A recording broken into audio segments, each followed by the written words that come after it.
Hello everyone, today we are talking about snake bite. So it is very common in this weather. Talking about various snakes found in India are, first is cobra, second is saw-scaled viper, this is common crate, and this is Russell viper. So what are do's and don'ts? Firstly, don't take patient to tantric or snake charmer.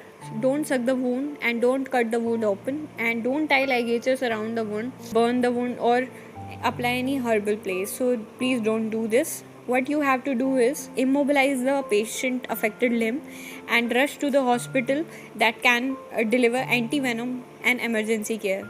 So in the first aid, what you all have to do is stop all the movement and call emergency number.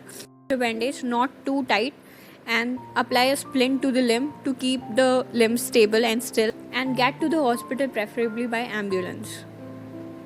Let's discuss about various poisonous snake. Cobra and crate, these are neurotoxic. Russell viper, saw-scaled viper, and pit viper are hematotoxic, and sea snakes are myotoxic. Remember, crate and Russell viper is much more toxic than that of cobra. So coming first to clinical manifestation of vipers, which are hematotoxic or hematolytic. So where they bite, they causes local pain and tender lymphadenopathy, which is not seen in cobra bite or crate bite.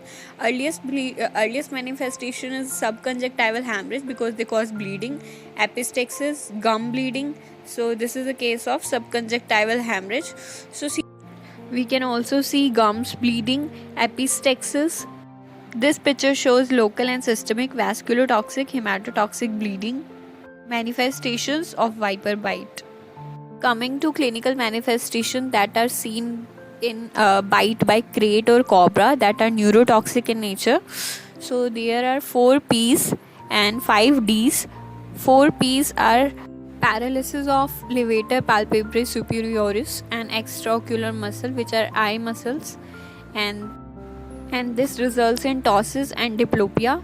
Then paralysis of jaw and tongue, which leads to inability to swallow saliva, resulting in frothing.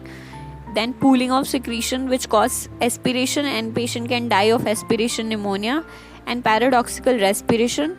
5 Ds are diplopia, dysarthria, dysphagia, dysphonia, and dyspnea. In this picture we can see ptosis with neuroparalytic snake bite, and this is also a classical case of ptosis. This is also a similar picture, ptosis and respiratory failure due to the bite by common crate. We will like to talk about poisonous and non-poisonous snake. Poisonous are cobra, crate, pit viper, rattlesnake, Russell viper, coral snake, sea snake, and non-poisonous are python, rat snake, earth snake, which is also called as sand boa, and blind snake.